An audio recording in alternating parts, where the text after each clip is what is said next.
Hi friends, this is Bushra from Kuwait. I've been taking my online classes for IELTS GT training by Ramandeep sir. You can go and check out his YouTube channel by the name of Ramandeep IELTS Coaching. It's really very useful. It has many tips and tricks for listening, reading, speaking, writing, all the modules. The GT package which I have purchased, I have received a free booster for writing and speaking, so it's really very helpful. And the tutor which is assigned to me for my training she's an excellent mentor.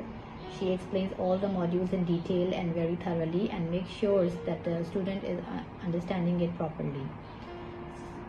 I would suggest to go and check out his YouTube channel. Good luck to all of you.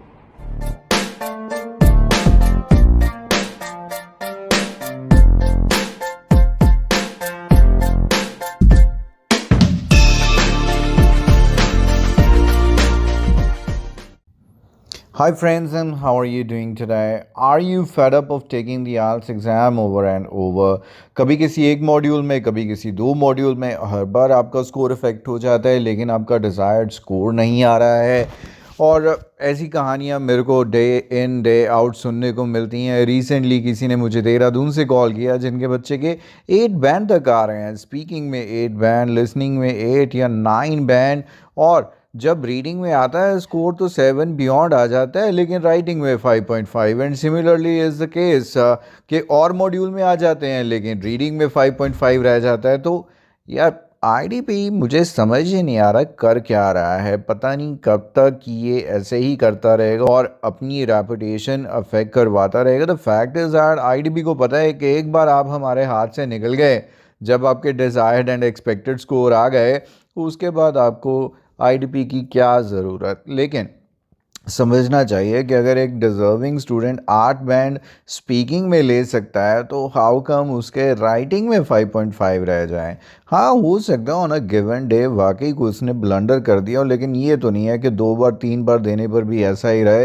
Well, यहाँ पर क्या आपको लगता है कि IDP को reappear की आपके लिए ऑप्शन रखनी चाहिए? आपको ये मैं ग्रेट न्यूज़ देना चाहता हूँ कि आईडीपी आपको रीअपेयर होने देगा जिस भी पर्टिकुलर मॉड्यूल में आपका स्कोर नहीं आया है।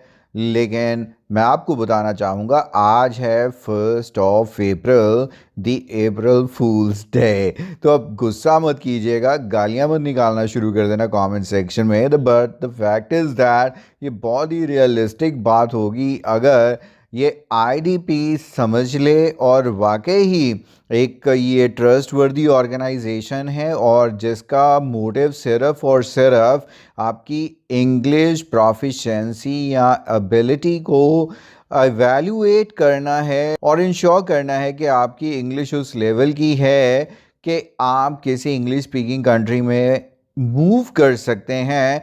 और अगर किसी पर्टिकुलर मॉड्यूल में आपको लगता है कि ये बच्चे को और इम्प्रूव करने की ज़रूरत है क्योंकि एज़ पर दी क्राइटेरिया इसकी एबिलिटी अभी उस लेवल का नहीं है, तो why not you allow the student to reappear for that one particular module.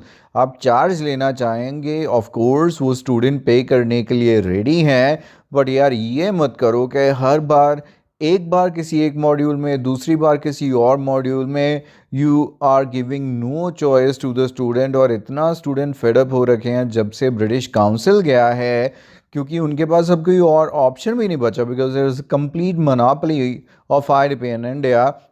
And for that reason, whosoever can afford, they are planning to move to a different country, the closest country where they can take the IELTS exam। और सोच के देखिए कितनी घटिया बात है कि एक टेस्ट देने के लिए एक बंदे को अपना कंट्री लीव करना पड़ रहा है। वो बात अलग है कि आपने वैसे ही कंट्री लीव कर देना है, लेकिन एक ऑर्गेनाइजेशन की ऐसी हरकत की वजह से किसी को आउट ऑफ द कंट्री एक सिर्फ टेस्ट देने के लिए जाना पड़े, ये कुछ भी लॉजिकल नहीं है। And I would certainly recommend the state या कुछ ऑर्गेनाइजेशंस को इसमें इंटरवीन करना चाहिए।